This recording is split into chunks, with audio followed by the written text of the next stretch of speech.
अनुग्रह शक्ति और तिरोभाव में क्या अंतर है?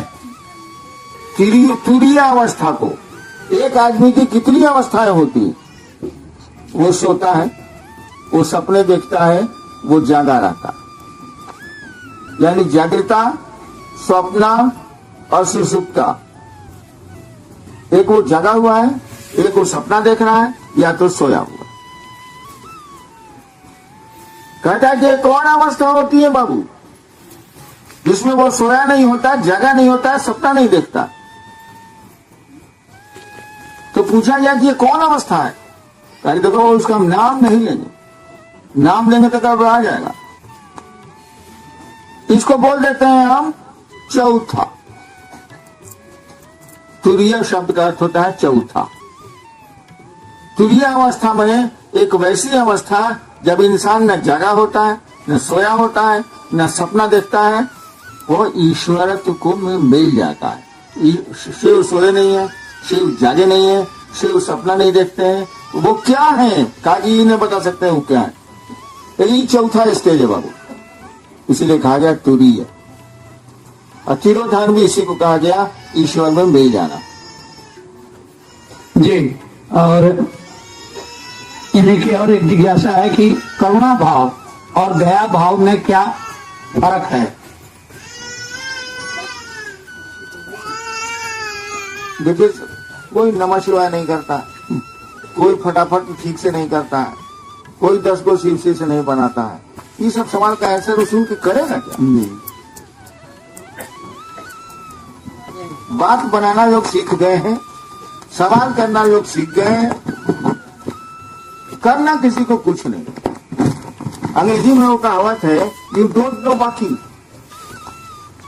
आप टहलना नहीं जानते हैं, you don't know walking and talking of flying. पर उड़ने की बात कर रहे हो। न जानते हैं, न जानना चाहते हैं, न करना चाहते हैं। मेरी बात सुनने की आदत खत्म है, इसीलिए हम सुनना छोड़ दो, छोड़ते जाओ। कहाँ मिल रहे हैं? 4 महीना पर तो मिल रहे हैं, 4 दिन मिले और अनाउंस भी कर रहे हैं कि मैं नहीं मिलूंगा, नहीं मिलूंगा। हम आदमी बहुत खतरनाक है, जो बोलते हैं एक दिन लागू कर देते हैं। इसीलिए कि आप सुनते ही नहीं, सुनते हैं इधर से निकाल देते हैं, उसको करते ही नहीं। और सवाल ऐसे ऐसे करते हैं जो बड़े बड़े जोगियों को नहीं बुझाता है। अब बताइए करुणा और दया में क्या अंतर है? बड़का बड़का जोगी नहीं समझा सकता। एक और शब्द आया कृपा, इसमें क्या अंतर है? कोई अंतर नहीं है यार, वही करुणा दया बनती है। सूरज की किरण है, सब जगह फैली हुई है, ईश्वर है, करुणा बता रहा हूं मैं। उसके पास करुणा है ही, उसने बनाया है तो उसको तो करुणा है ही। उसी करुणा को जब एक जगह किया जाता है तो दया का रूप लेती है। इसी सूरज की किरण को आप शीशे में डाल दो, कागज मार लगा देगा, ऐसा लग रही है। सूरज की किरण तो वही है। तो करुणा फैली हुई है पूरे संसार में, क्योंकि उस ईश्वर की रचना है ये। तो किसी की कोई रचना होगी तो उसको तो होगा मोह। वही करुणा जब व्यक्ति पर खास करके कंसंट्रेट करती है तो उसका नाम होता है दया। जब कंसंट्रेट करेगी तो उसको ईश्वर बना देगी। ये समझ के करोगे क्या?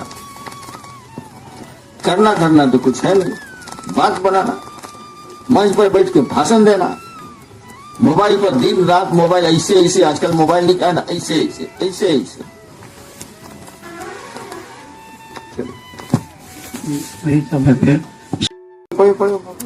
शिव गुरु की चर्चा एक परिणाम परक, अंतहीन और अविरल आत्मानुभूति है। किसी की भी चर्चा परिणाम परक है। लगातार किसी की चर्चा करोगे तो धीरे धीरे या तो उससे दुश्मनी हो जाएगी या उससे दोस्ती हो जाएगी। वो बीमार पड़ेगा, तुम उदास हो जाओगे, वो कष्ट में पड़ेगा, तुम दुखी हो जाओगे बाबू। किसी की चर्चा तुमको उससे जोड़ती है। दुश्मनी की चर्चा करोगे तो दुश्मनी बढ़ती चली जाएगी। अच्छेपन की चर्चा करोगे तो लगाव बढ़ता जाएगा। तो परिणाम तो सब में रिजल्ट तो है। अविरल। एक आदमी पूछा कि 3 साल के लिए फटाफट हुआ है, 19 में खत्म हो जाएगा, उसके बाद क्या होगा? पूछा था हाल में, कल या परसों पूछा। हाँ, डेट हमको याद नहीं है। क्या होगा? अरे मूर्ख, दुनिया में सबसे बड़ा मूर्ख है तुम। काहे कि 3 सूत्र में दूसरा सूत्र ही है चर्चा करना। दूसरों को शिव गुरु से जोड़ना, खुद भी जोड़ना, दूसरों को जोड़ना भी, जोड़ने में आप भी जुड़ते हैं। ये बंद कैसे हो जाएगा? आप धीमा हुए थे तो कहा गया था जल्दी जल्दी करिए, फटाफट।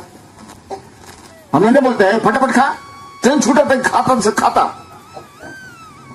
फटाफट खा, नहीं बोलते। तो आप चर्चाओं में ढीला पड़ गए थे, तो उसको स्पीड अप लाने के लिए कहा गया। अब नमः शिवाय हवा हो गया, कई चर्चा में तो मन लगता है ना, 2 नंबर का धंधा में तो मन लगेगा, जेलो जाएगा उतना ही। अब नमः शिवाय बंद हो। 3 सूत्र दिया गया, जो शिव को प्रणाम ही नहीं करेगा साला फटाफट कौन करेगा?